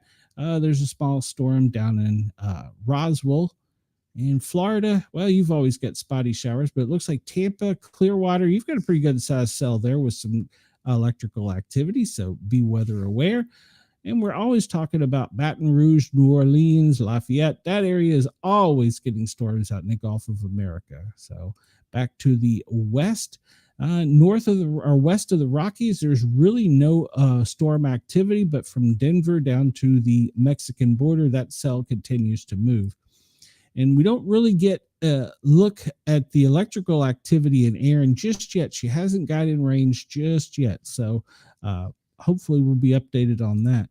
You can see over in, looks like over in Italy and France, they've got a pretty good sized storm over there. Barcelona. And let's zoom down here. There doesn't appear, well, no, there is some electrical activity in the one to the north. So they can expect some lightning to the north of Sydney. So it doesn't look like a very large cell, but it is does have some electrical activity to it. And maybe a small one down in Perth, but very tiny for electrical activity there. Let's look at power outages currently in the U.S. Update this. You can get this from poweroutage.us. And we see that California is reporting 10,070 people without power. And right now, California has the most. Washington, 6,090. Illinois, 5,000. Rhode Island, 4,245. Texas, 4,224. I look for us over the next couple of days to be talking about power outages anywhere from the Floridian coastline up to the Delmarva. So keep an eye out. Be weather aware. Be stocked up. Have water, batteries, things to charge, all that good stuff. So let's look at the heat. The heat. So we'll start up here in the, we'll start up here towards Boston and see. Well, allow me to zoom in. Whoop. Go away. All right. So we'll start up here. Boston, currently 63 degrees, but, oh, wait a minute. I clicked twice. 63 degrees currently right now in Boston. You're going to have a high of 72 and cloudy. Down in New York City, it's 71, but you're going to see very cloudy skies with a high of 80. Enjoy the break. Washington, D.C., you're currently 73, and you're anticipated to be, it's only 78 is your high. That heat is going to be to the south of you. Virginia Beach, well, you're already at 80, and you're going to get rain throughout the day. Now you're already at your high. So Atlanta, 90 degrees, spotty showers. Denise says it's chilly in New York. Well, enjoy it. Atlanta, you have a high of 91 today, partly cloudy skies. Tampa, well, currently you're at 87 degrees. And, well, I just clicked out of there. Let me go back to there. I double clicked. Sorry. Tampa, you're going to have a high of 89. You're already at your high with cloudy skies and rain.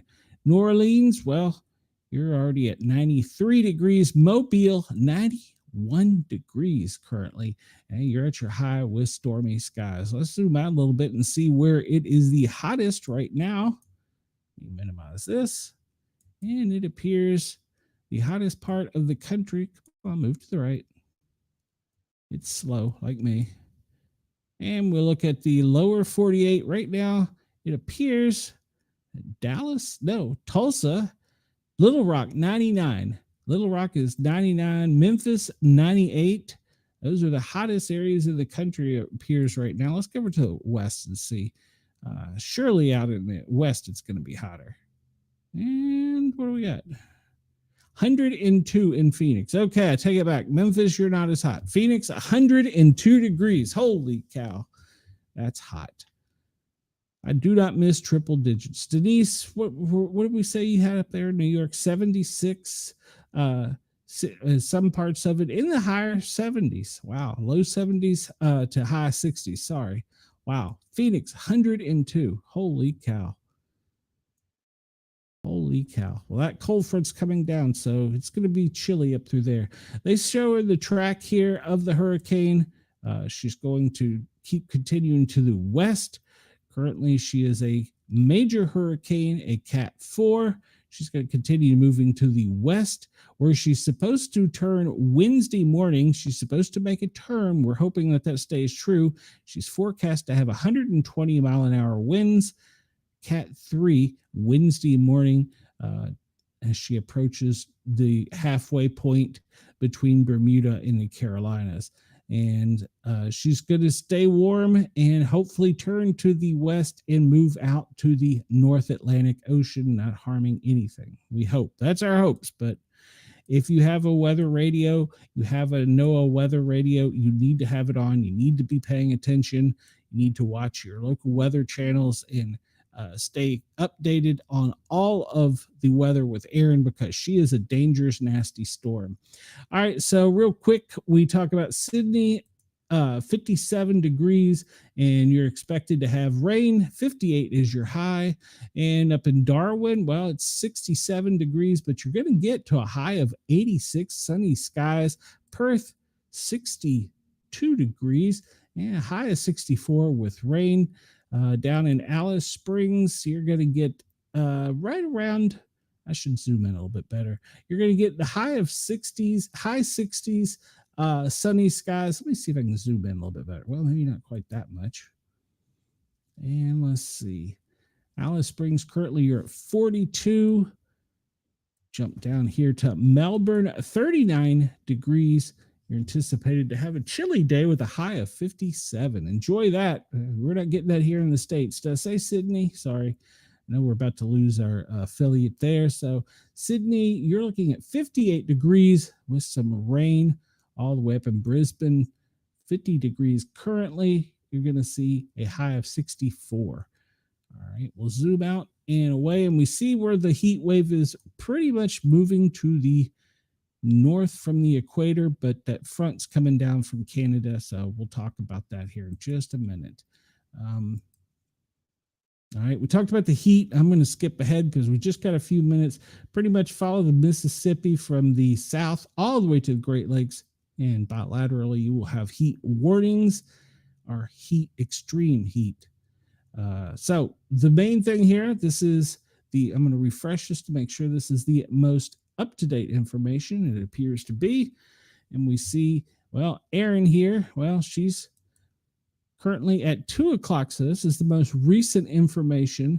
Bands of heavy rain are expected today and continue between the Caricos and Bahamas. Tropical storms are expected, and it's going to be moving to the southeast from there. And she's expected to produce life-threatening rip currents along the beaches of the U.S. and Bermuda, and interest along the Outer Banks in North Carolina. And Bermuda should monitor this storm closely because she's going to be right in between you there. But let me zoom in on that. No, it won't. It should let me somewhere. Wind speed probabilities. We look at, for the next couple days, the wind speeds. We see she's going to brush the coastline of Carolina and Virginia there at the entrance of Chesapeake Bay. And you can expect some high rip currents, high waves, and extreme winds forecast. You can look there. Let's see, with the arrival time, as we talked about, Tuesday morning all the way through Wednesday evening, you can anticipate the winds affecting the Outer Banks, the Carolina Banks, and the eastern seaboard of Virginia. We look at her cone of uncertainty. Oh, wrong button. Her cone of uncertainty, we see that they're still predicting that she's going to turn to the east as she gets closer between Bermuda and Carolina, and hopefully she will continue that track. We can only hope. And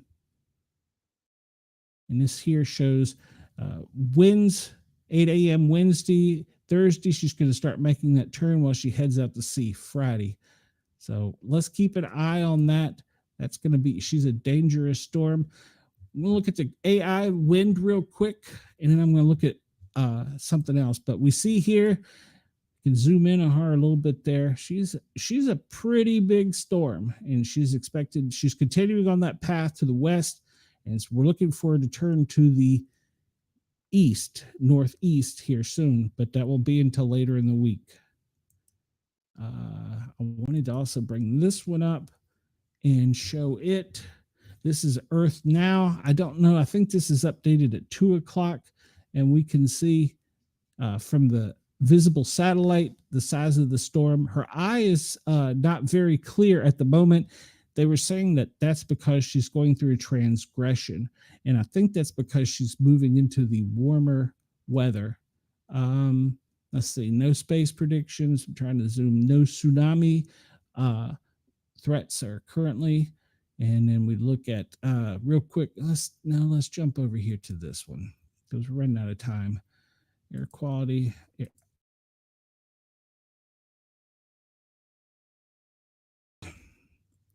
Air quality, because we lose everybody.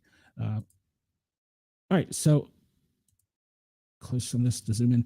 All right, so we see here with Aaron down in the Atlantic, this band of dust is currently what she's going through, but when she gets just a little bit further to the northwest, there will not be that flow of dust that create the cool icy air. And so that's going to move her into warmer waters where she's expected to grow. So that's supposed to take place later tonight into tomorrow evening. Let's see. Recent earthquakes. Let's see the latest earthquake, Afghanistan, Chile, Indonesia. And we're running short of time here. And we'll take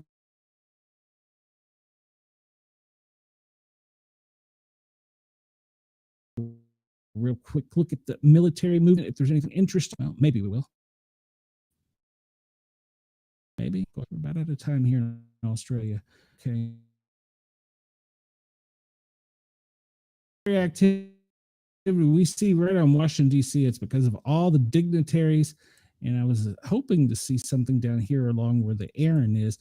She got so high with winds that they had to shut the movement of aircraft around the area, and the Hurricane Hunter ship was too high for them to even go in. And it was in unsafe region. So for them to say it was unsafe, it's pretty crazy. Look down here in Ship Explorer. We really don't see any ships in the vicinity. They've been canceling cruises all along the Atlantic coast because of this storm, because of the anticipated, as some of it say, 100-foot waves. I don't know that we're going to have 100-foot waves, but we can see they haven't shut shipping down completely around it, but they have shut all along the Atlantic seaboard, all coastline areas that have cruise ships going out. They've started closing them for the day. Let's look real quick and see if we've got any weather balloons going into it. And it doesn't appear that we do. So, all right.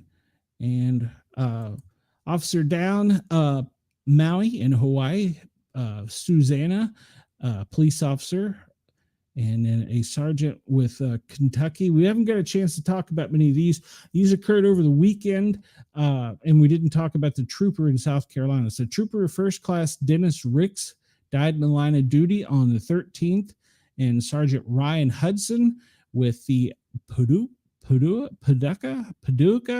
Police Department in Paducah, I guess, County in Kentucky, and then a Maui police officer in Hawaii, Susan O, was also killed in the line of duty. So firefighter fatalities were at 51 for the year, and we've not had anything. I shouldn't say anything, so never mind. I'll leave that alone. I think I covered everything kind of quickly there towards the end. If I missed anything, I apologize because we're running over here. I want to thank everybody at Dare Talk Media and Yerg's Radio for allowing us to come in and tickle your ears. I encourage everybody, please come over and find us on YouTube. Search out the Paranormal, 3 words, guys with a Z, and come over and give us a sub. We really would appreciate it. We're trying to get monetized. So we're going out of here looking at Bitdefender as always. And we see, well, the U.S. is being hammered.